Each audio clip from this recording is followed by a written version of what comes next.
Good morning, everybody. Matt said he gave me the thumbs up, so that means all the buttons are pressed and we're officially live and streaming to the world. So anything you say in here canon will be used against you, projected to the world on Facebook. We had a little bit of a modification to our reading plan. So if you're keeping up with the weekly readings, we've changed it a little bit because last week we had a special mission report, and we're going to pick up where we left off in the middle of chapter 6 today, and hopefully get as far as we can in chapter 6 up through chapter 8. This is still the section of the Proverbs we call the Discourse on Wisdom. And again, it's written in the form of a father giving instruction to his son in how to pursue wisdom, contrasting wisdom and foolishness, wisdom and folly. And then after next week, we'll start with the section known as Solomon's Proverbs. So let's go back to chapter 6, beginning in verse 1. This is sort of the section that we left off with last time.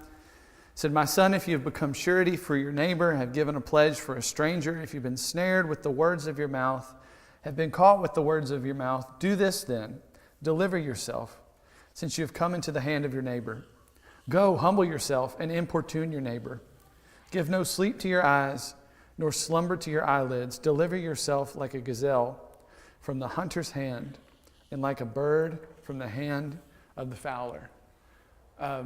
In one sense, we said this is just a father giving his son instruction on how to deal prudently in matters pertaining to business. But in a more general sense, and you see this in the rest of chapter 6, he's trying to develop a certain kind of character within his son to be accountable, to be responsible. And that's really going to set us up nicely for the next section of our reading, beginning in verse 6 and going through 15. He says, "Go to the ant, O sluggard, observe her ways and be wise, which having no chief, officer, or ruler, prepares her food in the summer and gathers her provisions in the harvest. How long will you lie down, O sluggard? When will you arise from sleep? A little slumber, a little folding of the hands to rest. Your poverty will come like a vagabond, and your need like an armed man. A worthless person, a wicked man, is the one who walks with a perverse mouth, who winks with his eyes and signals with his feet, who points with his fingers, who with perversity in his heart continually devises evil and spreads strife.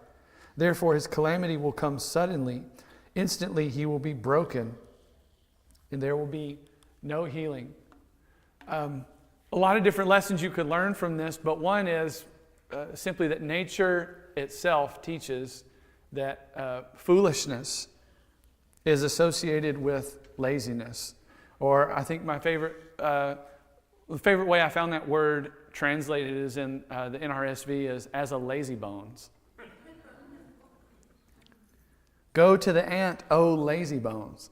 Now, there's nothing wrong with taking a period of rest. In fact, that's built into the life of ancient Jewish believers. The Sabbath is there for a purpose. God's designed us so that we can take a time to sort of catch our breath and reflect on things that are important. But there are ways that we justify, not just resting, but being a lazy bones or a sluggard. And the Proverbs writer doesn't think this is like a cool, quirky personality trait. He thinks it's actually a way of sinning against ourselves. And so he tells the son to go and observe the ant, the smallest of all of God's creatures. The ant has no boss, no one, standing over her saying, "Hey, you need to get up and, prepare to feed yourself and to prepare to feed your family." It says the lazy person is overtaken because they lacked preparation and execution. So that's why I'm trying to draw a parallel between the instructions with business in the first 5 verses and in this section of the Proverbs. He's trying to form a certain kind of character in his son. We said before that character how is character developed? What is a character a reflection of?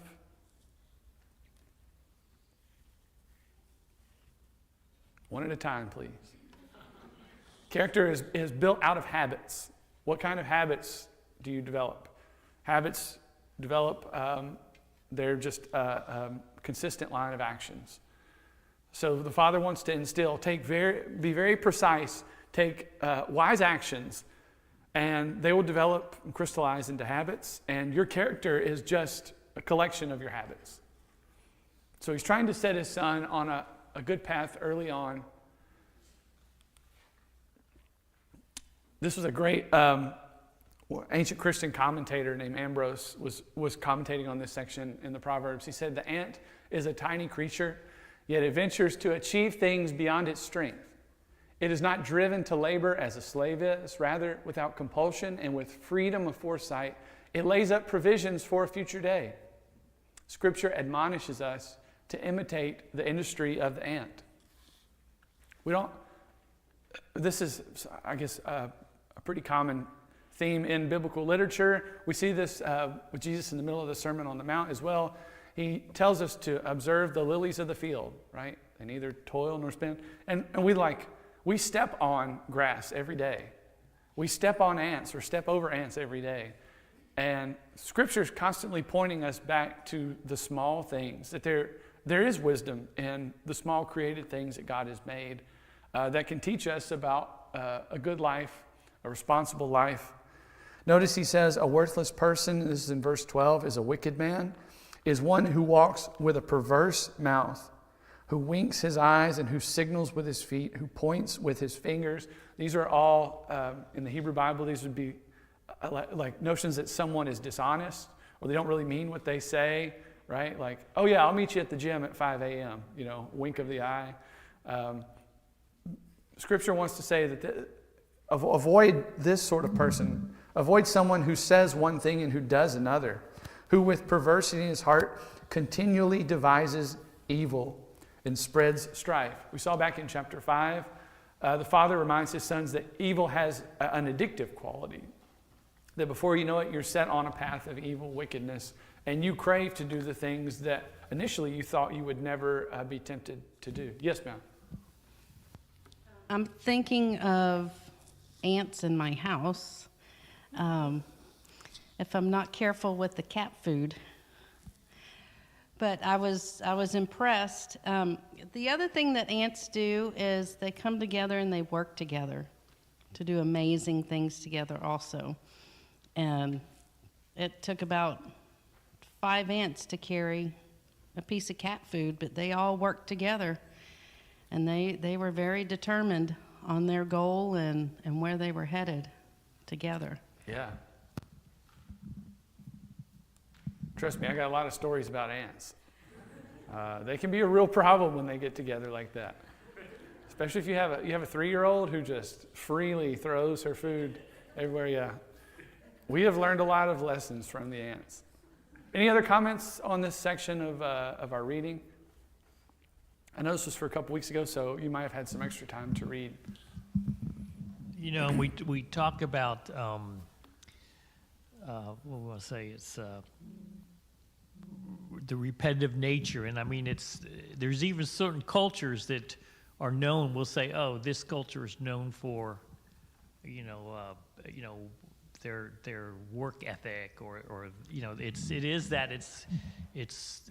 that getting up every day and doing something. I was thinking, and even, I was in college when I became a Christian, so Sunday morning was not a natural thing to get up and get dressed. That's back when you wore a tie even, but you do it enough and then you don't even think about it.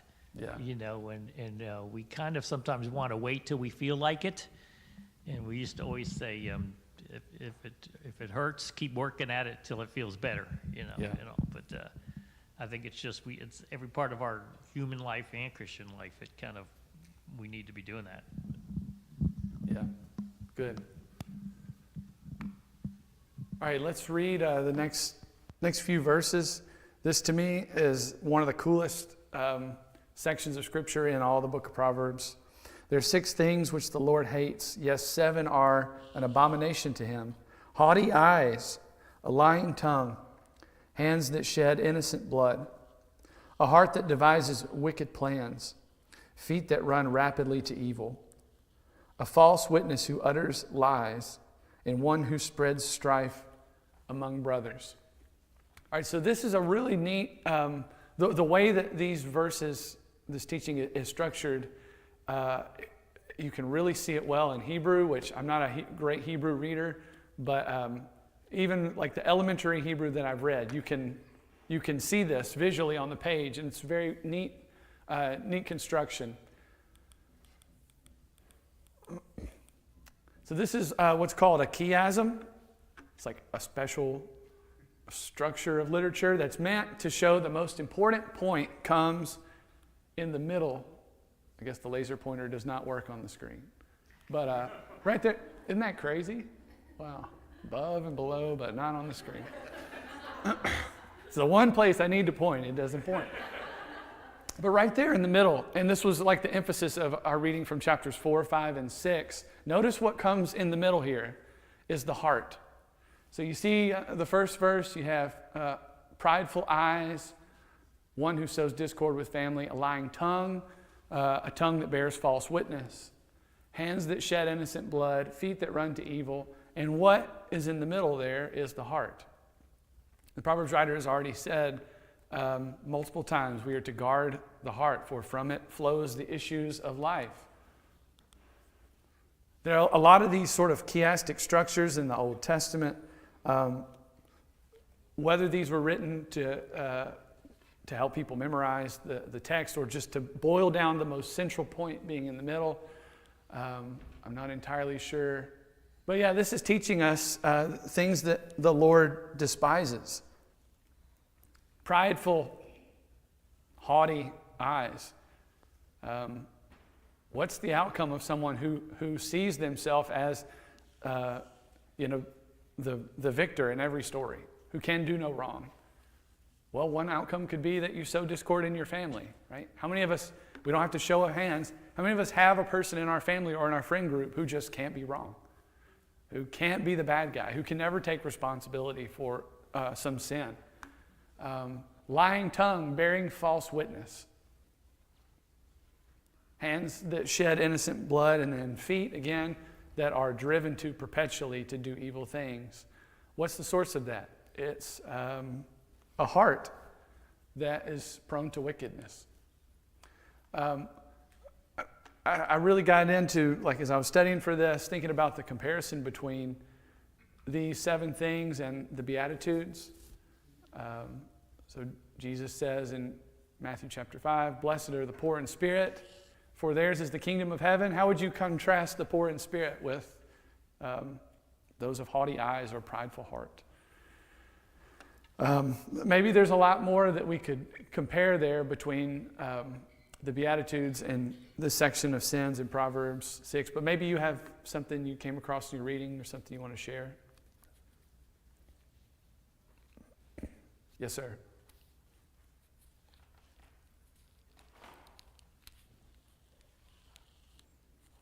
Like you said, the Father, he's giving some instructions. One side is a positive side. The other side is showing destruction side with those 7 sins of abomination. So one's following instructions of God. One is the following instructions of being an enemy of God. Because like I say, it's in the New Testament, say, if you don't work, you don't eat.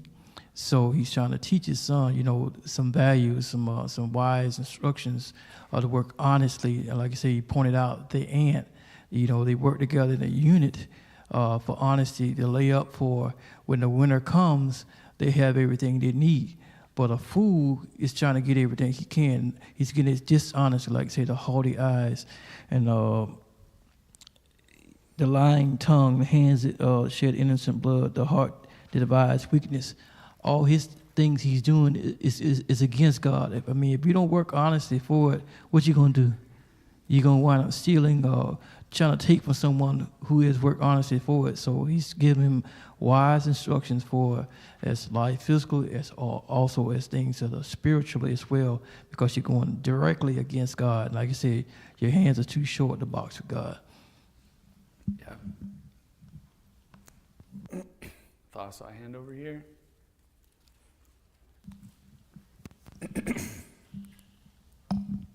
This is more a question, but what is the 6 things he hates and the 7 that are like? What is the difference between?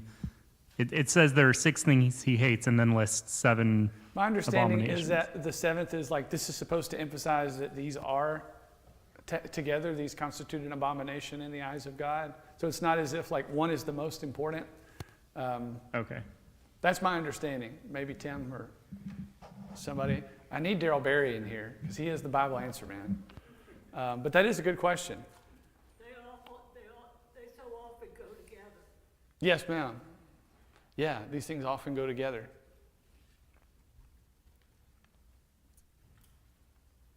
This last section, as we said maybe last week, look in verse 20. It begins with "my son."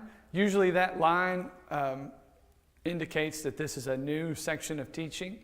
And these are just sort of the concluding remarks the Father has for his Son. "Observe the commandments of your father. Do not forsake the teaching of your mother. Bind them continually on your heart. Tie them around your neck. And when you walk around, they will guide you. When you sleep, they will watch over you.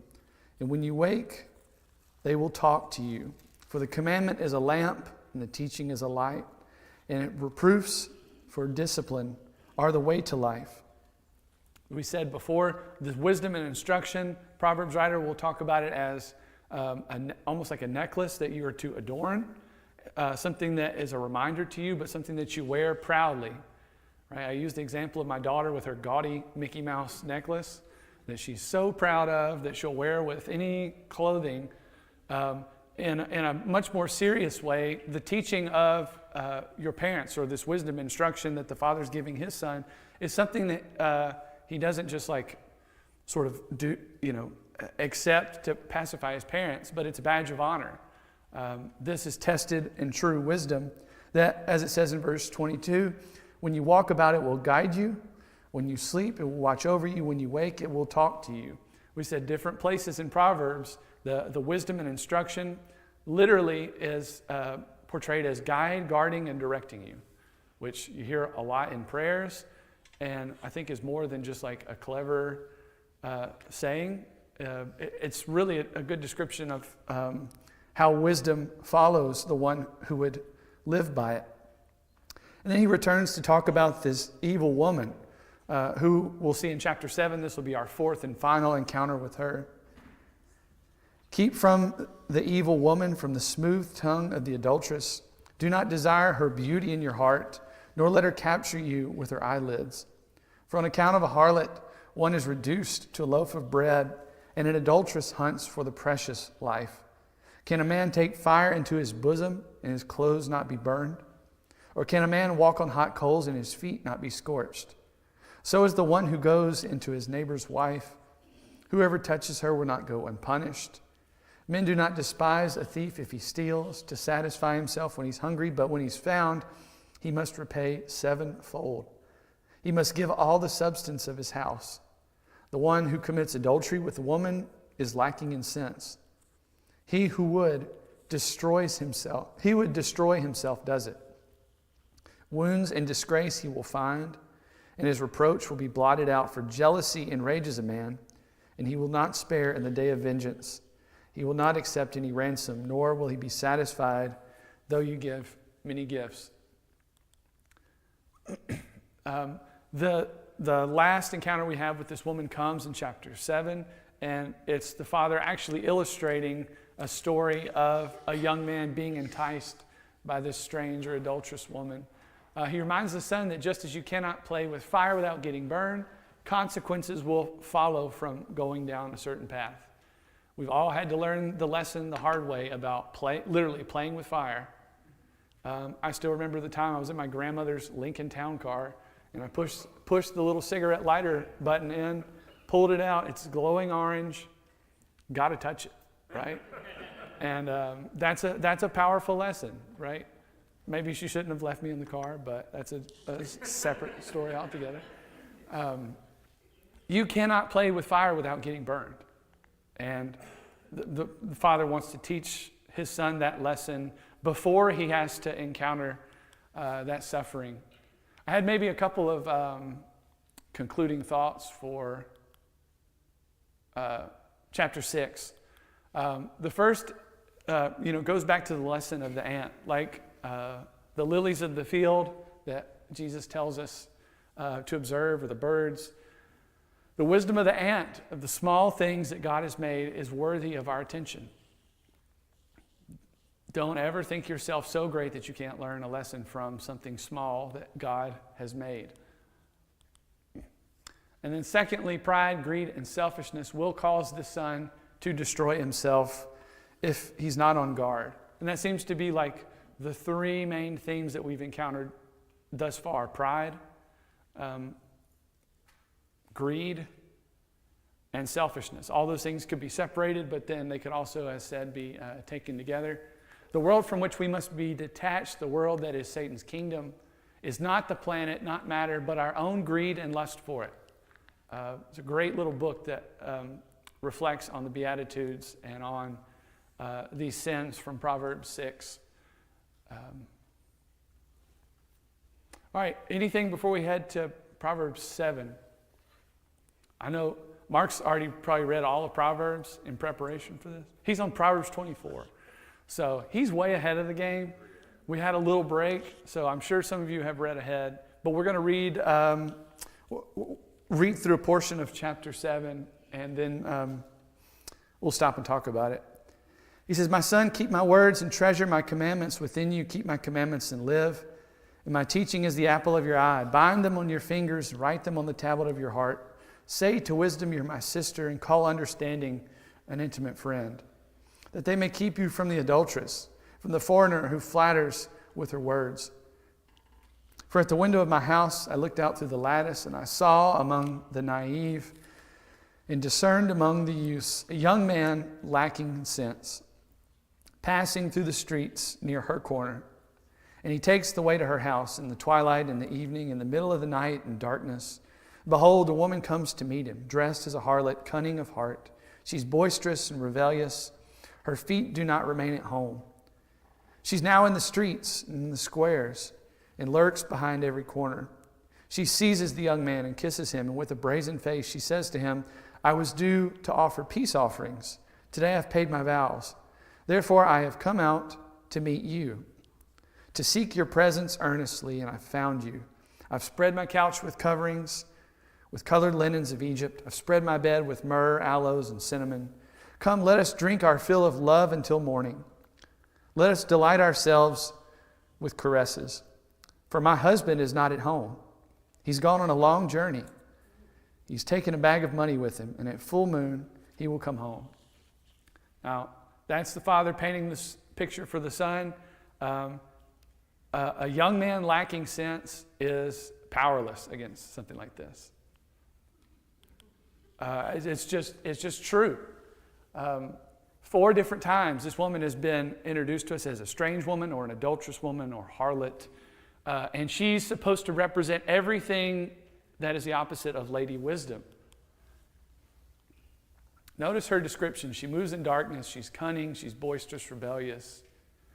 She aims to make him feel special or flattered. I've come out not to just meet some person, but I've come to meet you.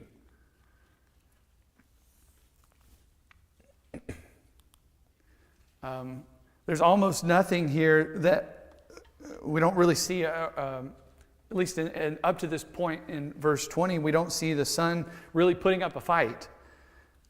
With her many persuasions, she entices him and flatters. With the flattering of her lips, she seduces him. And suddenly he follows her. How does it say in verse 22? Like an ox that goes to the slaughter, or as one in fetters to the discipline of a fool, until an arrow pierces through his liver, as the bird hastens to the snare. So he does not know that it will cost him his life. Now therefore, my sons, listen to me and pay attention to the words of my mouth.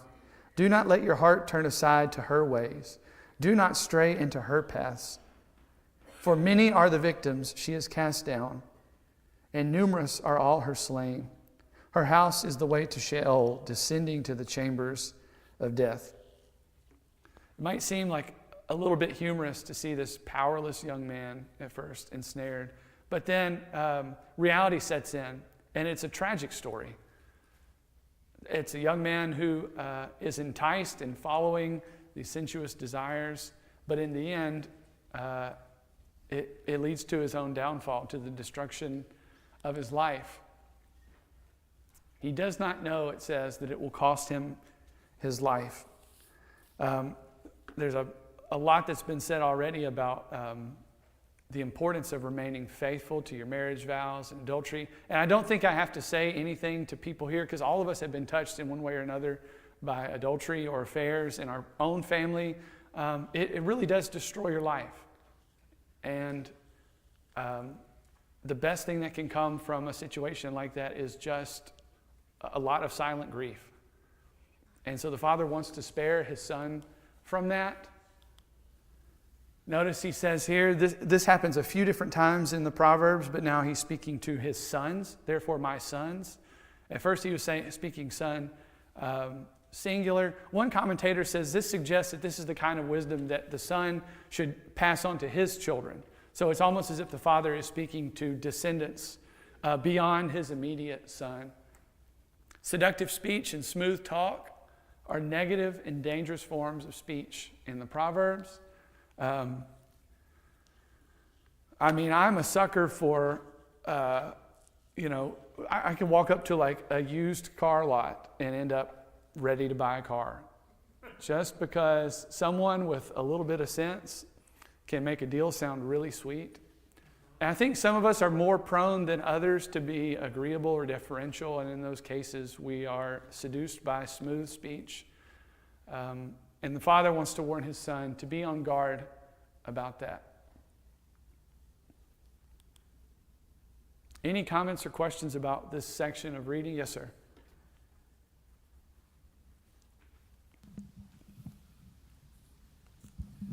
It made me think about Tim's sermon this morning about how little time we have with our children. As we as children had little time with our parents, to learn everything we could before we got out on our own. Realize we still gonna make mistakes, but like I said, you learn from your mistakes. And I've been the contrast between Joseph and this man. Joseph, he fled. He left his garment in the woman's hand that was tried, with a smooth and flattering speech. Yeah. But we see this son, didn't take heed to his father's instructions, and it led to destruction, or could have led to the cost of his life. Like I say, she said, she made it up so good. He's gone on a long journey. He won't be back for a while. You don't know when that man come back. But we seen in chapter 6 how it said he's not taking no gifts. This man's out for vengeance because you have violated this trust between this man and this woman. And so God has given the one that said things are written aforetime, but written for our learning. So this can give us some instruction to, our children, or give us some instruction how to counsel someone who may be going through some things like this right here, and give them some wise advice. Yeah. Joseph is a really good example. I'm glad you brought that up. He does seem like this sterling example of like an exception to this, right? Joseph had this resolve that he was willing to run away, literally with no clothes on, to get away from the woman who was enticing him. Yes, sir. In reading through this, it seems to me that the adultery is a metaphor for all sin, and that sin is made attractive to us. It finds a way to be the thing that we want, like you with the cars, or with me, it might be something to do with football. But it talks about, Solomon speaks not just from the word of the Lord, but from his own failures and experiences with his own faltering sin. And the thing that I think that this really tells us is sin is aggressive. As the woman was stalking the man, we often think, well, we can just avoid sin, but sin can't be avoided. Sin is stalking us all the time. Yeah, you're right. I think that's a mark of haughty eyes is when we say, this sin doesn't affect me, or I'm stronger than any of those temptations. Yeah, it's a good comment. Yes, sir. A couple of minutes ago, Chet, you used the word path. And, this is a description of a father looking out a window and seeing an intersection about to happen. He sees this young guy, and he knows what's going to happen because this young guy's put himself on a path. And he thinks he's different, but he's not different. And he thinks there's going to be some different outcome, but there's not going to be a different outcome. And it's like the father is looking at this and saying, I know what's going to happen. When you started down this path, I know where it's going to lead and how it's going to end up. And I need you to be able to see that as well. And that idea of being on a path and staying on the path that is going to end in heartache and tragedy, I think comes through loud and clear in this. Yes, sir. Yeah, good point. We said before, this is like another one of the major themes in Proverbs is talk of really two different paths. That the Lord is the one who keeps us on a path. He guides our steps. And it's impossible to begin on the path to destruction and to think that something's just magically going to change if you don't get off that path. A couple of key insights here, just takeaways. There's something gradual and persuasive and sneaky about the woman here. Ironically, there is no true love in joining oneself to the harlot. And I think this is more than just instruction about adultery or sexual ethics in the Proverbs. We said a lot of times marriage is about covenant faithfulness to God. There's a comparison there. But there's also this contrast of foolishness. To join yourself to foolishness might seem for a time to be pleasing or to fulfill a desire, but in the end, it leads to your destruction. And then secondly, I think this is true, and it comes out in chapter 8. Story is probably the most powerful form of teaching. I wish I could come up with stories for everything that I teach, because half the time I feel like I'm just droning on. It's very boring. And my students will even tell you, you can read my ratings online. Nice guy, pretty boring lectures, they're not wrong. Their story captivates us. And so instead of just hearing the father say, don't do this, but he paints a picture of a young man who is seduced and led to his own destruction. Those sorts of stories stick with us. And the biblical writers just have the ability through the inspiration of God's Spirit to teach us in ways that are completely unforgettable. We want to begin Proverbs 8 and get as far as we can, because this is also another story that the father tells, not of this strange woman, the harlot, but of Lady Wisdom. He says, does not wisdom call and understanding lift up her voice? On top of the heights beside the way where the paths meet, she takes her stand. Beside the gates at the opening to the city, at the entrance of the door she cries out, to you, O men, I call, and my voice is to the sons of men.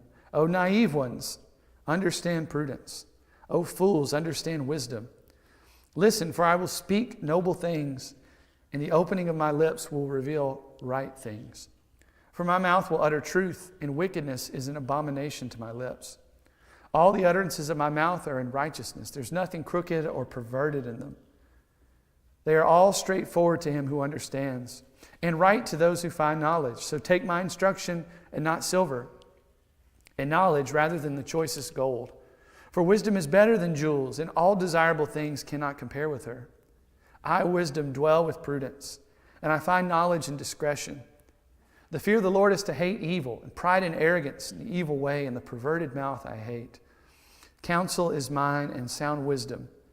I am understanding. Power is mine. By me kings reign, and rulers decree justice.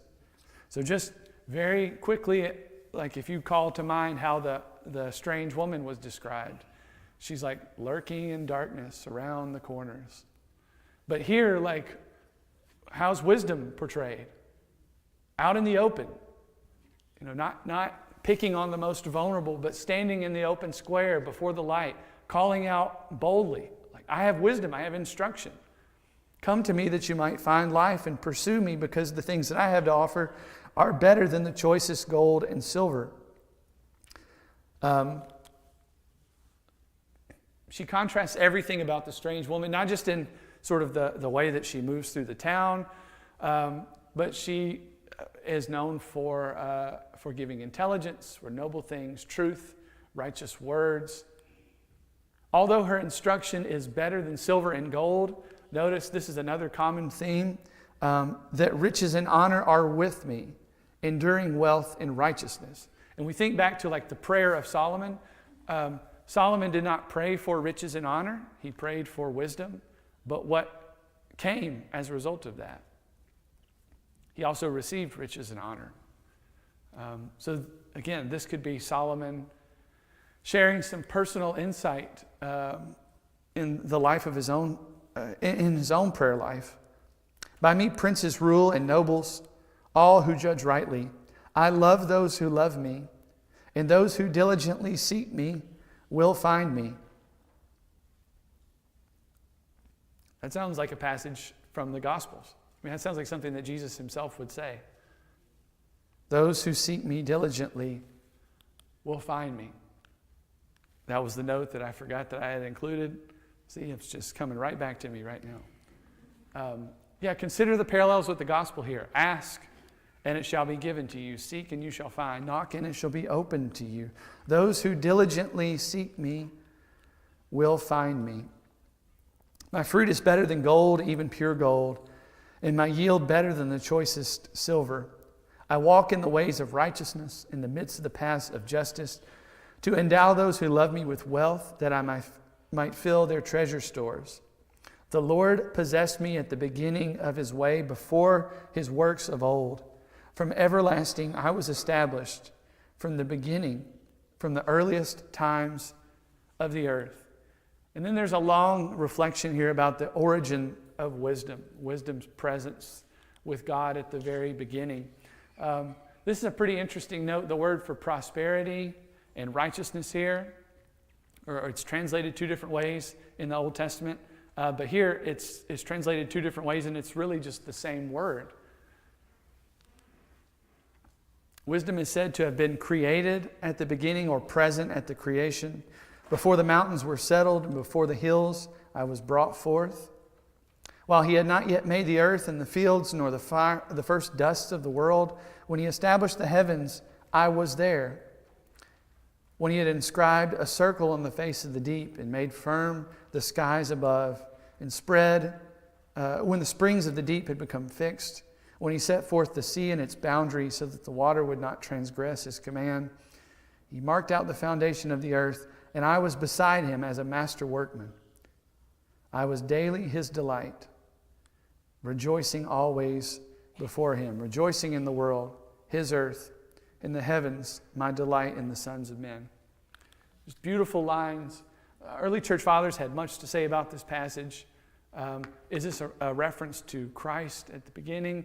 And some take this way too far and to say that Christ was a creation of God rather than existing co-eternally with the Father from the beginning. I think the best way to interpret this is that Jesus embodies the kind of wisdom that we see here mentioned in Proverbs 8.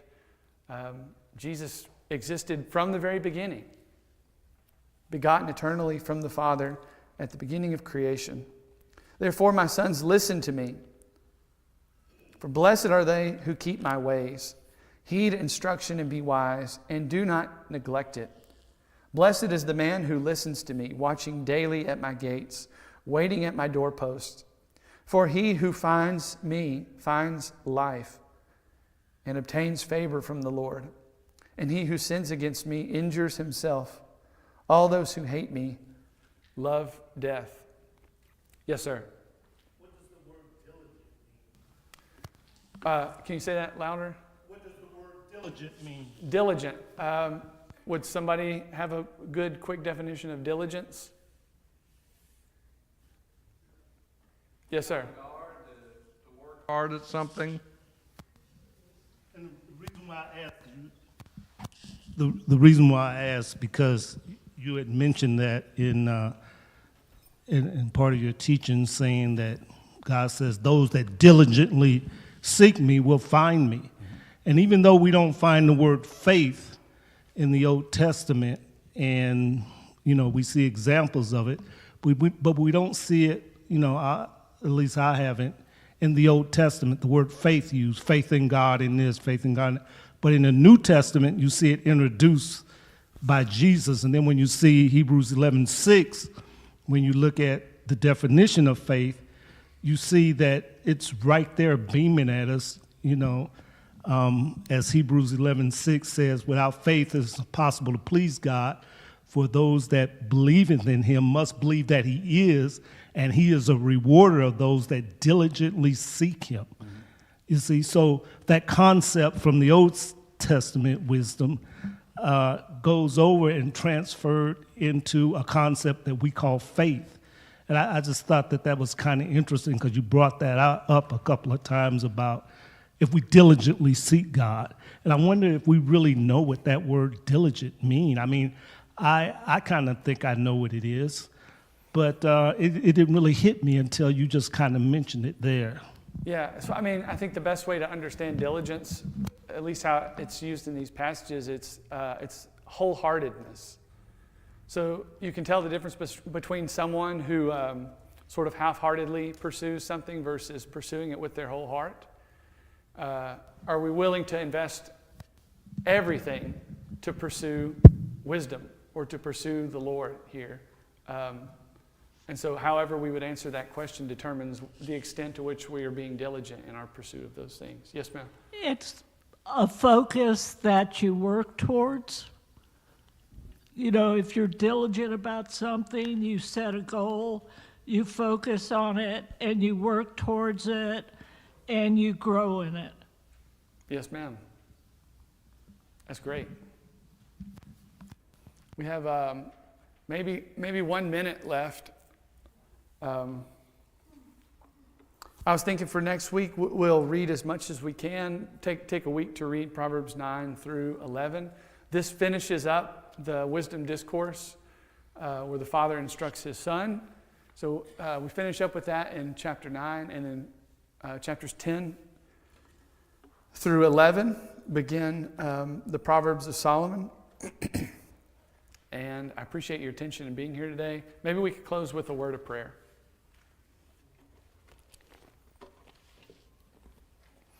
Father, thank you for allowing us a chance to be here together to study, to be inspired and uplifted by your word.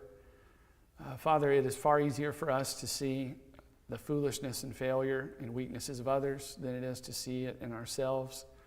And I pray that you would instruct us to be humble, to not have haughty eyes, to not love those things that would cause us destruction, but to pursue wholeheartedly, diligently, the things that are good and noble and true. Father, surround us with love and keep us from sin. Help us to be better neighbors and co-workers and friends and parents this week than we've been in the past. We love you and we trust you, and we pray that we remain committed to your Son. It's in his name we pray. Amen.